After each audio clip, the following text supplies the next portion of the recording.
This is an interactive video session that will help you to improve the skill of clarifying misunderstandings. Having this skill means that you are able to engage with others by focusing on their message, seeking to understand their perspective, and responding in a way that fosters mutual respect and transparency.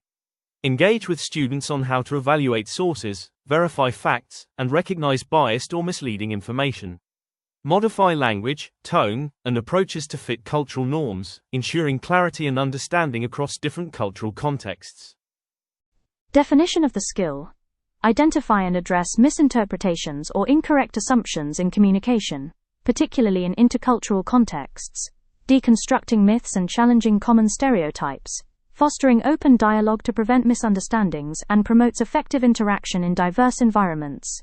How do misunderstandings occur? Researchers have developed a great diversity of approaches and theories about how to achieve efficient and authentic communication. Some rules and fundamental principles can be established on this basis.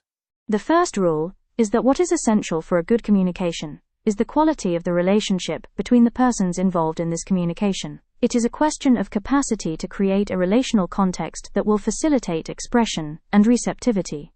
As a second rule, for communication to be effective and of high quality, it is necessary to listen, observe, analyze, express oneself, and control.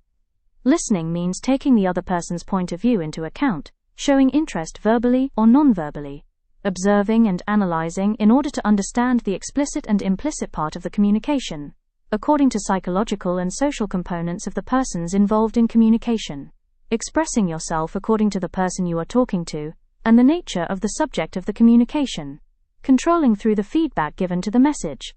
A third rule is crucial. All communication takes place in a psychological context, which is always a social and ideological context. The role and weight of social norms, social representations, and reference values are considerable. Communication must always be studied and understood in terms of the interaction between three types of factors: psychological, cognitive, and social. It is well known that reluctance or even fear have always been part of human interactions, leading inevitably to misinterpretation and miscomprehension. In any encounter, misunderstandings happen frequently because our own culture heavily influences how we perceive others' intentions. Rejecting otherness, people intend to protect themselves from a form of threat regarding values, ways of life, or identities they are familiar with. Research about racism shows that there was a substantial change in the definition of this concept. It is no longer a question of biological, physical, or intellectual inferiority, but an incompatibility that exists between cultural, national, religious, ethnic specificities. This new definition of racism insists on the fact that the differences of the minority group can be seen as a threat for the dominant group. In the context of education, lecturers have to learn how to reflect about their own beliefs, values, and attitudes, and avoid an ethnocentric evaluation of situations of misunderstandings among students. What happens in higher education context? Initially, lecturers may hesitate between two different attitudes to adopt in classroom occurrences. They may react on the basis of equal treatment of both parts of the problem, trying not to point out to the identity of the migrant student. But this method seems to be totally unrealistic.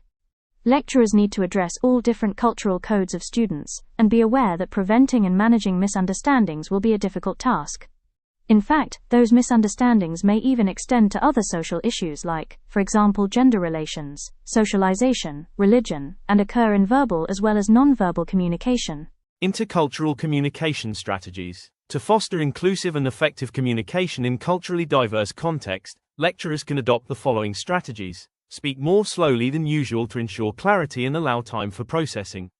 Practice active listening, showing genuine interest and attentiveness to others' perspectives. Avoid assumptions or generalizations based on the dominant culture or one's own cultural framework. Simplify information by using short sentences and focusing on key messages. Repeat key messages to reinforce understanding and retention. Support oral communication with written and visual materials whenever possible. Translate essential information into other languages when relevant and feasible, especially for administrative or assessment-related content. Tips that lecturers can give to their students for managing cultural difference. Stay open-minded. Embrace new perspectives and practices without judgment. Observe and ask questions.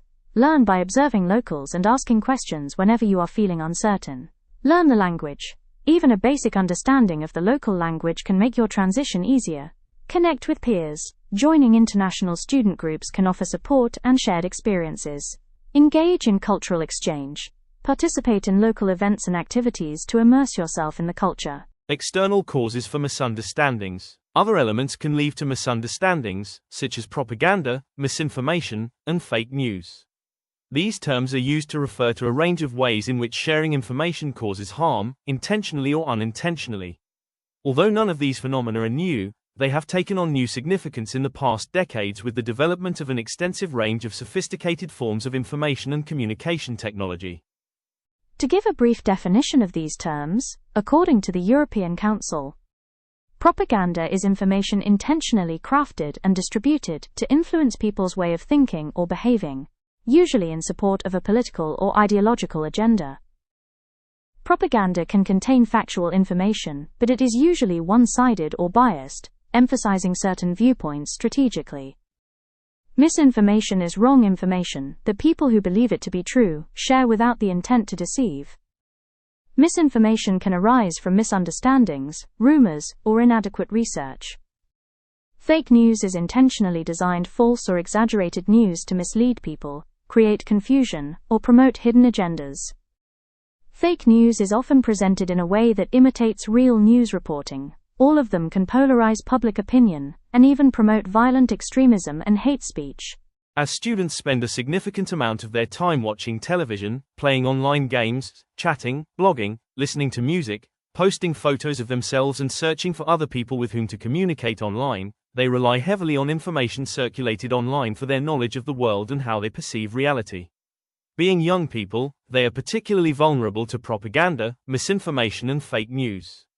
In order to prevent those situations, it is vital for schools to provide students with a solid education on media and information literacy as part of the curriculum. Teachers must be well trained in the subject to empower students with the necessary competencies to critically understand and assess information reported by all forms of media. Now we invite you to the quiz section, where you can test your knowledge by answering 3 questions. Tick the correct answer. Whether you chose right or wrong, you will be given an explanation for the answer. Here we go.